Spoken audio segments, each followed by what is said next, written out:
Not exactly pretending, but many people are performing.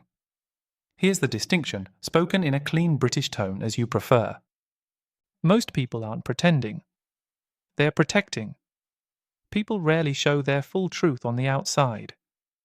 Not because they're fake, but because they fear being judged and don't want to show vulnerability. They haven't processed their own emotions yet, or they simply don't feel safe enough to be themselves.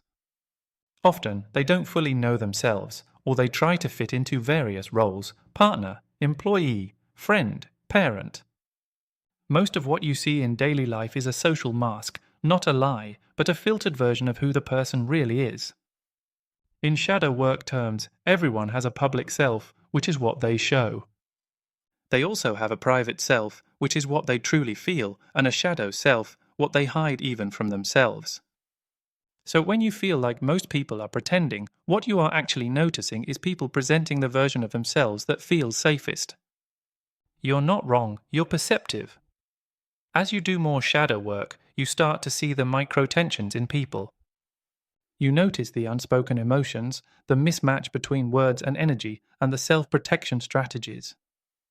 You also become aware of the wounds behind someone's reactions. This makes it look like everyone is pretending, but it's more like most people don't feel safe enough to be fully themselves. A better word than pretending is performing, masking, filtering, or self-protecting. Only a few people show up authentically, and they only do so when they feel safe. This authenticity comes when they've done inner work, when they accept their shadow, and when they've learned to hold themselves emotionally.